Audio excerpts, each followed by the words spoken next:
This is not the first time we've had generations of followers. Uh, the reason why Jesus came was because they were following the religious leaders and the political leaders, and were being led into a taxation system, which is slavery,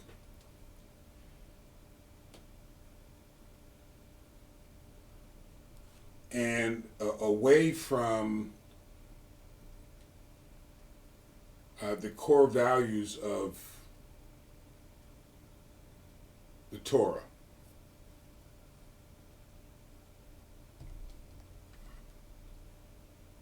The unfortunate reality is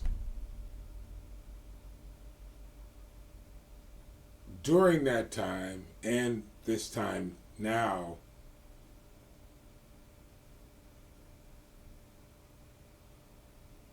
and the time of Moses, people had gotten away from God. They started falling away from God. They didn't understand how to hear God's voice. Humans are followers. Humans are sheep. Even the most educated of humans love to follow the leadership of anyone they perceive to be greater than them. And I emphasize the word anyone. Now, it's not that one person follows so many people, they just choose their guides. It could be a political leader, social leader, fraternal leader.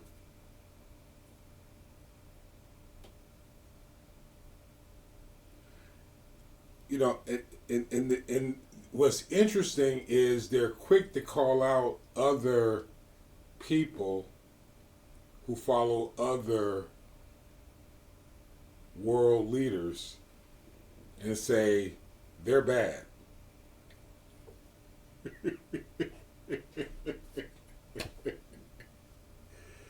In reality, anyone who has been educated in the Torah do not have an excuse to follow any world leader. Not one of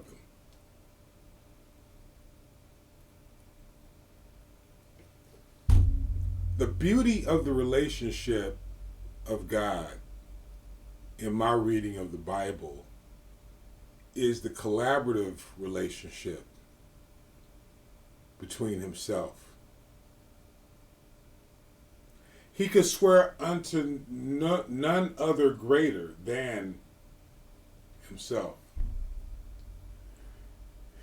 And I don't think a lot of our religious leaders today even understand, let alone have the wisdom of that statement.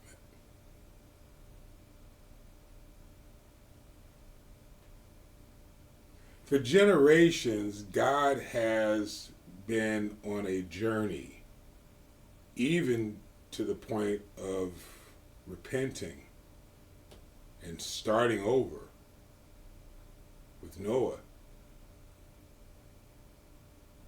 which shows you the depths of his passion for souls. Have been trying to get humans to see the leadership of God through their hearts. And as much as he tries, and as hard as he tries throughout the generations, One of my mentors says you got to chip away at it. I think that's why God created time, so that he can just chip away at it with humans. They still don't follow God. They rather follow their leaders. They will give up their resources to follow their leaders. They will buy things to impress their leaders.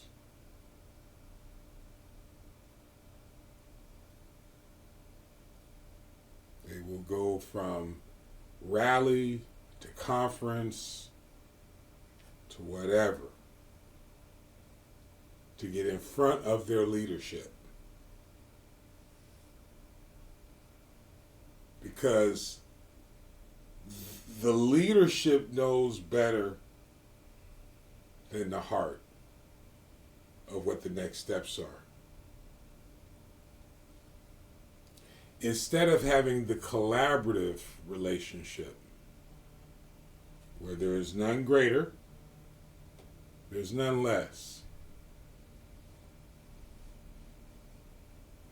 Collaboration, taking on a collective effort of moving the culture forward. That's the model.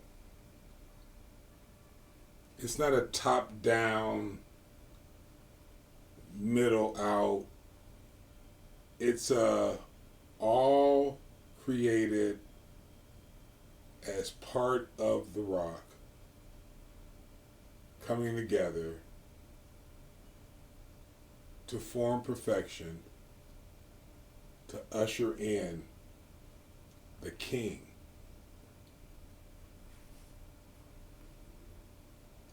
It's like, I liken it unto, you can't win the prize until you get all the pieces fitting together.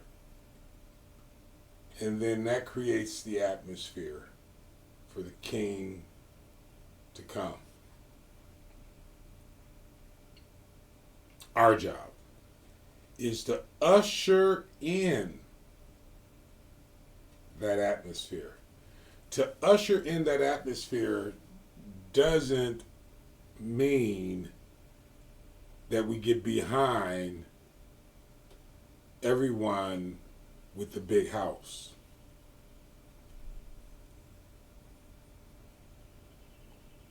And you can be around the guys and the gals with the big houses.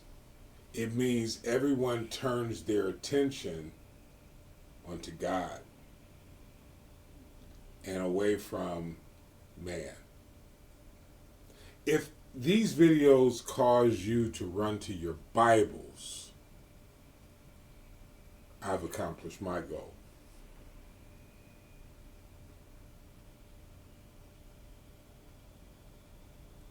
We have a saying in our humanity, which is, if you can just find what you're willing to do for free, what your passion is, and you're willing to do it for free, someone will come along and pay you for it. Forget that second part. Just find your passion and do it. And let your motivation be to glorify God. His atmosphere, his Shekinah glory. Usher in the one that matters. Yes, we all need friendships. Yes, we all need leadership. Yes, yes, yes. But we don't need leadership that leads us into the direction of sitting around bragging about this or that. Or we don't need leadership where we're all pulling up with our fancy cars and standing outside talking about our little fancy cars.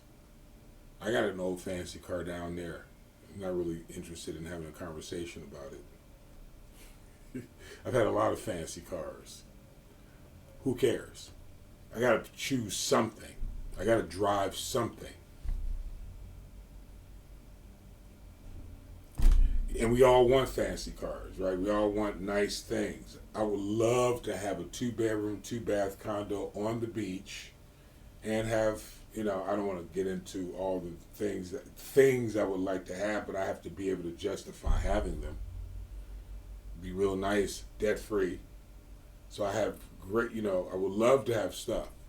But before I have stuff, I want God. I want the kingdom of heaven to show up. I want the power of God operating through my voice, my hands, my mind, and I want to see people healed. And I'm sure you feel the same way, right? Because we're ushering in the kingdom of heaven. The unfortunate truth is we have in operating in a generation of followers, we're more apt to want to just fit in so that we make no waves because we want to keep our income, we want to keep our associations. So when people say something that is oddball, we're not willing to say, hey, that's oddball, that doesn't line up with our values. You're more aptly to smile, grin, and keep it moving, not understanding that degrades welcoming the kingdom of heaven.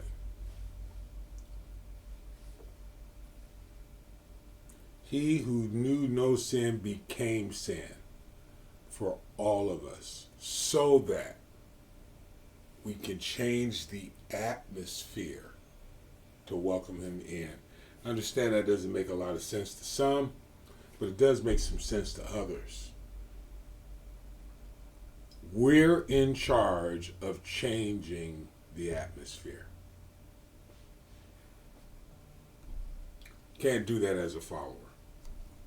You know what to do.